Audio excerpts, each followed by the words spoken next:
Hi everybody and welcome back to LL Sports TV. Just some quick post-match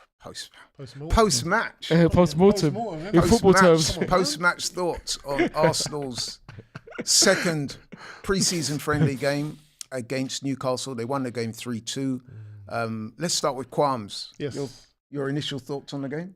Yeah, it was a decent game. I think the second half probably was more entertaining. First half, we kind of stumbled out of the blocks. Newcastle looked a bit more favourable. I don't know if you guys agree, but well, I thought they took the lead after 5 minutes. I thought it was a little bit against the run of play. Yeah, we didn't close them down. We didn't pick up our markers in the box. Alanga making his debut for Newcastle. Yeah, he had a point scuffed his shot and it went in. Yeah, he scuffed it. I mean, there was a few question marks in terms of how the ball got over and how it got into the box, and no one picked up Alanga, but. You know, credit to them. They got the opening goal. They started a bit more stronger in my sense. So they're a bit more threatening. Obviously, we always start with the possession and we always gain control. But the final third, they just looked a bit more sharper, I would say. But then afterwards, we kind of found our feet. And obviously with the goal with the equaliser with Mikel Moreno was fantastic. Great finish. Yeah, great finish. He's good at those, isn't he, Mikel Moreno? Because I've seen him finesse those in the net before. He doesn't hit the ball too hard. He picks his spot and he's a very good finisher. He is. I think if you look at his catalogues of goals for Arsenal, mate, they are up there. Just an arrangement of different types of goals. But yeah, in terms of how he finesses, he has that Spaniard thing about him, isn't it? It's the technique. Quite cultured, isn't he? Yeah, it's the technique. But yeah, you can tell that he's grown into that position and he's brimming with confidence. 100%. Yeah, definitely. And then about a minute and a half later, we go ahead. A cross into the box from Havertz. Produces an own goal, goes in off their defender Murphy for 2-1. Ty, do you think we were worthy of that 2-1 lead at that time? I suppose just about. I thought we did enough to warrant a lead. Unfortunately, we couldn't keep it, but we won the game. So. Yeah, we couldn't. Second half, Yeah. Jacob Murphy, who had not too long come on, picks up the ball from outside the box. I thought we gave him too much room, to be honest with you. We did. But he got his shot off. Is it me? But I thought maybe David Raya could have done a bit better with that, man. You know what? It's one of those games where David Raya, I don't know about you guys, but he has those one-off games where he's not 100%. And that's with his distribution and everything. He looks a bit shaky. Again, pre-season. We should cut him some slack. Yeah, we'll cut him some slack. But yeah, he just got married. He's just off his honeymoon, isn't it? He's been called back for the honeymoon. But that goal from Murphy, obviously he took a strike outside of the box. I was just more upset with the fact that he was allowed to take a strike. He took about 3 or 4 touches and then was able to aim and shoot. I think that's what David Raya was really upset about. But yeah, for what he's done for us so far, that should be an easy save for him. You know, so it was a bit disappointing. I'm sure he'll be disappointed, but look, he will learn from it. You know? So that was 2-2. There was some substitutions made. One of those substitutions, Ty, was a certain Max Dowman, 15 years old, coming fantastic. On. I thought he was man of the match. He was outstanding. He changed the game in many ways. As soon as he came on, you could see the directness of his running. He had a couple of shots, couple of saves by the keeper. The second one was a really good save, actually. And then, of course, he ends up winning us the penalty, which wins us the game. But the reason why I started with you is because you've been watching Max Dowman since he was a kid at the academy. I've been lucky enough to watch him. And so, he's been tell us a little bit about Max Dowman. Fantastic player, very flexible, very versatile, and not afraid to run at players. And also, unfortunately, if he gets kicked, which unfortunately is happening a lot, gets up and doesn't complain. Which I must say would be more than I would do if I was playing. If I was lucky. And that was an interesting battle with him and Joe Linton in particular, because we know that Newcastle, they're quite a physical team. Tonali, Joe Linton, Fabian Schär, Guimaraes, you know what I mean? Big players like that. They love a tackle. They're physical guys. But I thought Max Dowman, in fact, as soon as he came on, didn't he? As soon as he came on into the game, he got Joe Linton took him out. And I think it was even that kind of set the tone. And, you know, many coaches will tell you as soon as you step on that pitch, it's about what you do. The first tackle is the first touch. as soon as he received that ball, Max Dowman on his right, he chopped it onto his left and obviously skipped away from Joe Linton. Superb. He got brought down, but that set the tone. And I'm sure Joe Linton was like, oh gosh, he's one of those players. You hear so much hype about young players and, are they good? But then when they start mixing it with you and you're seeing them fly past you like they're not, like you're nothing, I think that's when you got to take notice. And I just think it was an opportunity, and that's all we ask as Arsenal fans is players to come in with that shirt and take an opportunity, especially when you're being brought into the first team. Just imagine how excited he must be feeling. His family, his whole base around him. It's fantastic for so credit to him, credit to the academy. But he just seemed to be brimming with confidence. Every touch he took, he kind of led it, and then obviously which led to that little penalty. He won a penalty for us, if anything, because he attacked. He ran at players. He committed them.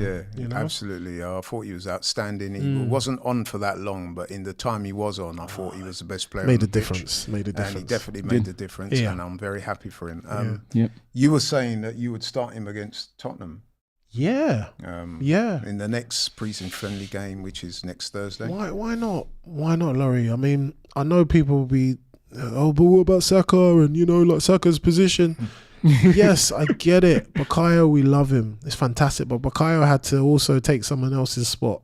Understand? He had to do it, and you're only as good as your last performance. And it gives Bukayo even a little bit of there's someone else who can take my position or can play in that position very well. It's not just Ethan Nwaneri. They're hungry. So it will only push Bukayo to do even more, to be even better, to be more, even with some of the touches Bukayo had in that second half, or even the first and second half, the overhead kick. Brilliant. I thought Saka looked sharp. He looked very sharp. So that's because also in the back of his head, he's like, if I don't put in a good performance, I got Max, and I know how good Max is, so I got to make sure that I've got my A game on. I thought Dowman, obviously, we said Saka, we said Zubimendi good. Done very well, broke down the play, anticipated very well.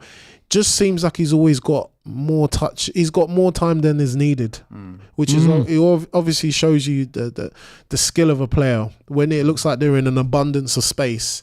And he was just dictating the play. I really liked it. I really enjoyed his performance as a midfielder. It was really good to watch. So it was fantastic. Bit of a concern, Ty, with Calafiori going off injured. Yes, Ricardo. Let's picking up a few injuries, isn't he? He is, unfortunately. Let's hope that he's not too bad. It's just a precaution. Every time those gets injured, isn't it? Went off with a knock to the head. But apparently he's fine because he came back on the pitch according to Jack. Yeah. So that's good. That's good. But just to round up then, I thought Arsenal played well. I thought they deserved the win. It was, I think this was a very different game to the Milan game. I think it was. Arsenal pretty much coasted that. We won at a canter. Today was a different. I wouldn't say it was Premier League intensity, but it was a lot more competitive. Yeah, we've tested a little bit. I think it was good for us to go one goal down because Arteta looked at the character of the players and said, right, how are you going to respond? We didn't panic. No. If anything, you could see that the tempo was raised a bit more. Odegaard came on and he definitely drove that kind of message as well. He played very well. So that's another name I'll probably put there.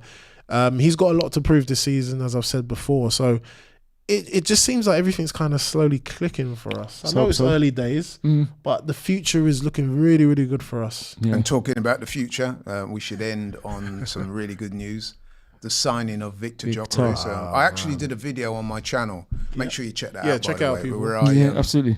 I said that, and I really do believe this, that the signing of Victor Gyökeres is, in my view, Ty, one of the most important signings for Arsenal in many years. Would you agree with that? Absolutely. I think a lot of people would. Why would you agree with that? Just briefly. Because of the fact that he's the number 9 that we've been looking for, and he's been prolific, and we believe he will score goals, like I said in my fan cam, to help us hopefully win games and ultimately trophies. Yeah, that's kind of what I was saying. Do you agree?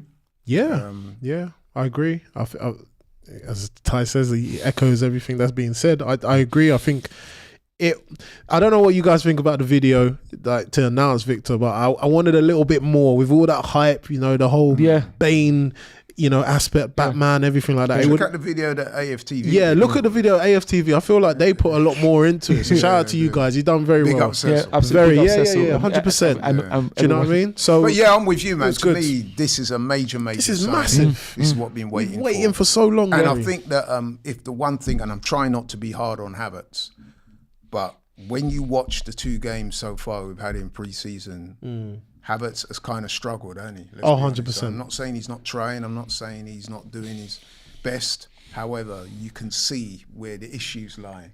Yeah. And I think that Gyökeres will address those issues. Yeah. And I'm confident that he will get in the regions of 20 plus goals. Yeah, I believe 20 plus goals. I think, Kai, thank you thanks for your service. But you need to step aside. Obviously, still fight for your place. But Gyökeres will show you a natural number 9. He's not your most elegant and deft touches. He's more of a output man. And it's true in terms of the amount of runs he makes. In terms of he's just direct. Yeah, very direct, like a battering ram. And he doesn't give up. And I feel like that's something that we need. And it will set the trend for the rest of the team. It's not just Odegaard that's going to be pressing now. You got Gyökeres. And if they give the ball to him, he will put it in the back of the net. Yeah. Pretty sure of that. Well said. Yeah. Okay, guys. Thank you very much. Shout out to my boy Quams. Yes. With Thanks the for having arms. They're coming. And the legendary tie.